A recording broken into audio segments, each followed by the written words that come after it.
दोस्तों कुछ बच्चों के मेरे पास कमेंट्स आ रहे थे और वो बोल रहे थे कि सर हम इंग्लिश जल्दी कैसे सीखें। एक बच्चे का कमेंट तो यह है कि सर हम 7 दिन में इंग्लिश किस तरह से सीख सकते हैं और कौन कौन से कॉन्सेप्ट हमें सीखने चाहिए और उसमें हम फर्स्ट डे क्या करें, सेकंड डे क्या करें, थर्ड डे क्या करें, हमें डे वाइज भी काम बताइए ताकि हमारे लिए इंग्लिश सीखना आसान हो जाए। तो चलिए वीडियो को शुरू करते हैं और आज मैं आपके लिए बिल्कुल एक बेहतरीन वीडियो लेकर आया हूं जिसमें मैं आपको 7 दिन का इंग्लिश सीखने का जो प्लान है वो बताने वाला हूं। तो चलिए शुरू करते हैं। तो आपको वीडियो को सिर्फ लास्ट तक देखना है और आज आप जो है ये प्लान को अच्छे से समझ जाओगे। तो देखिए मैं आपको डे वाइज बताने वाला हूं। तो फर्स्ट डे क्या करना है, सेकंड डे क्या करना है, थर्ड डे क्या करना है। तो देखिए फर्स्ट डे में आपको कुछ भी नहीं करना, सिर्फ आपको 2 काम करने हैं। एक तो आपको पर्सन कंसेप्ट सीखना है और एक आपको सब्जेक्ट ऑब्जेक्ट वर्ब इनके बारे में जानकारी प्राप्त करनी है। बस एक पर्सन कॉन्सेप्ट और एक सब्जेक्ट ऑब्जेक्ट वर्ब इनके बारे में। अब देखिए ये जो पर्सन कॉन्सेप्ट होता है इसके अंदर हम पढ़ते हैं first person, second person, third person कि ये फर्स्ट पर्सन क्या होता है, सेकंड पर्सन क्या होता है, थर्ड पर्सन क्या होता है। अब यदि मैं आपको थोड़ी सी जानकारी दूं तो आप ऐसा लगा लो कि जैसे मैं बोल रहा हूं, तो यानी कि जो काम को करने वाला होता है वो आपका फर्स्ट पर्सन हो जाता है और अब जैसे मैं बोल रहा हूं तो आप मेरी बात को सुन रहे हो। अब आप इस काम को रिसीव कर रहे हो जो मैं बोल रहा हूं, तो आप यहां पर सेकंड पर्सन हो गए और हम जैसे दोनों मिलकर किसी तीसरी चीज के बारे में जब बात करेंगे तो थर्ड पर्सन हो जाएगा। अब जैसे हम किसके बारे में बात कर रहे हैं, इंग्लिश के बारे में, तो मैं बोल रहा हूं मैं फर्स्ट पर्सन हूं, आप सुन रहे हैं आप सेकंड पर्सन है और हम बात कर रहे हैं अंग्रेजी के बारे में तो अंग्रेजी थर्ड पर्सन है। तो इस तरह से आप पर्सन कॉन्सेप्ट को क्लियर करेंगे। उसके बाद आपको यह पता होना चाहिए कि सब्जेक्ट क्या होता है, ऑब्जेक्ट क्या होता है, वर्ब क्या होती है और हेल्पिंग वर्ब क्या होती है। इनके बारे में आपको ज्यादा जानकारी होनी चाहिए। देखिए एक जो है ऑब्जेक्ट, इसको लेकर बच्चे कंफ्यूजन में रहते हैं, तो आपको सिर्फ इसके बारे में बेसिक जानकारी पता होनी चाहिए कि ऑब्जेक्ट होता क्या है, बस ज्यादा आपको इसके अंदर नहीं जाना है। बाकी जो वर्ब है इसके बारे में और हेल्पिंग वर्ब इसके बारे में, इन 2 चीजों के बारे में आपको पूरी 100% जानकारी होनी चाहिए कि हेल्पिंग वर्ब क्या होती है। हेल्पिंग वर्ब का मतलब है जैसे कि इज एम आर हो गया, वाज वर हो गया और हैज हैव हो गया, डू डज हो गया, हैड हो गया, डिड हो गया, विल हो गया, ये हेल्पिंग वर्ब है। और आपको इनके बारे में ये भी पता होना चाहिए कि कहां पर किस तरह से और किस सब्जेक्ट के साथ हम इनको यूज करते हैं। और ये सब्जेक्ट क्या होता है, सब्जेक्ट का मतलब होता है जो काम को करता है, ऑब्जेक्ट वो होता है जिस पर सब्जेक्ट का जो काम है उसका असर पड़ता है, वो ऑब्जेक्ट होता है। वर्ब यदि हम एक वर्ड में वर्ब का उत्तर दें तो वो है वर्ब का मतलब काम, मतलब जो भी आपके सेंटेंस में काम होगा वो वर्ब कहलाती है। समझ में आ गया। फर्स्ट डे का आपका यही काम है। सेकंड डे में देखिए जो दूसरा दिन है उसमें आपको क्या करना है, सिंपल सेंटेंसेस जिन्हें आप साधारण वाक्य बोलते हैं। क्या, सिंपल सेंटेंसेस। सिंपल सेंटेंसेस का मतलब है ये बिल्कुल साधारण है, इनमें किसी भी प्रकार का कोई काम नहीं होता है, कोई वर्ब नहीं होती है, इनमें कुछ भी नहीं होता, सिर्फ सब्जेक्ट होता है और एक बीच में हेल्पिंग वर्ब लगती है और लास्ट में जिस व्यक्ति के बारे में, जगह के बारे में बात करनी है वो होता है। देखिए जैसे कि राहुल अच्छा लड़का है, अब बताइए यहाँ पर कोई काम कर रहे हैं, हम नहीं कर रहे ना, यहाँ पर सिर्फ हम राहुल के बारे में इंफॉर्मेशन दे रहे हैं। तो Rahul is a good boy, तो देखिए कोई भी वर्ब नहीं है, कोई वर्ब की first form, second form, third form कुछ नहीं है यहाँ पर। तो ये होते हैं आपके सिंपल सेंटेंसेस। वह मेरा दोस्त है तो बोलेंगे he is my friend, he is my friend. तो देखिए यहाँ पर मेरा दोस्त है तो इसमें भी कोई काम नहीं है, हमने सिर्फ इंफॉर्मेशन दी है। पापा घर पर है, ये भी एक इंफॉर्मेशन दी है, तो पापा इज एट होम। तो इस तरह से सिंपल सेंटेंसेस का मतलब होता है जिनमें आप किसी की अवस्था बताते हैं, पोजीशन बताते हैं। पजेशन, पजेशन का मतलब होता है जब आप ये बताते हैं कि भाई किसी के पास कोई चीज है या नहीं है। अब जैसे मैं बोलने लगूं कि भाई मेरे पास कंप्यूटर है, लैपटॉप है, फोन है, तो यहाँ पर इन वाक्यों को बनाने के लिए पजेशन को हम इंग्लिश में बोलते हैं। जैसे कि मेरे पास एक कंप्यूटर है तो मैं बोलूंगा आई हैव ए कंप्यूटर। समझ में आ गया, इस तरह से।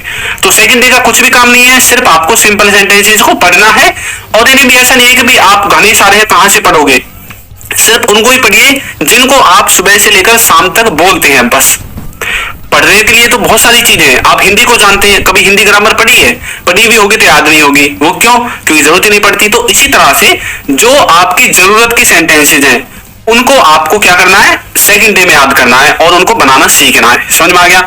अब जो थर्ड डे है इसमें आपको क्या करना है, थर्ड डे का काम है कि आपको इसमें टेंस को सीखना है। अब कुछ बच्चे सोच रहे होंगे सर ये एक टेंस एक दिन में कैसे होंगे, इतना बड़ा काम आपने बता दिया, टेंसेस को हम एक दिन में कैसे करें। तो देखिए आपको घबराने की बिल्कुल भी जरूरत नहीं है। ये जितने भी टेंस होते हैं, प्रेजेंट टेंस, पास्ट टेंस और फ्यूचर टेंस, और इनके अंदर ये जो होते हैं ना, indefinite, continuous, perfect, perfect continuous, चौथा दिन होगा फोर्थ डे, उसमें हमें क्या काम करना है।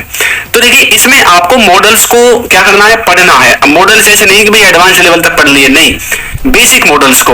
वैसे मॉडल्स को पढ़ेंगे क्यों, होने या ना होने की संभावना होगी, आप किसी को आज्ञा देना चाहते हैं या किसी से कोई आज्ञा लेना चाहते हैं, किसी वाक्य की या काम की जरूरत को बताना चाहते हैं, आवश्यकता को बताना चाहते हैं, तो इन सब कार्यों को बताने के लिए हमें मॉडल्स की जरूरत पड़ती है।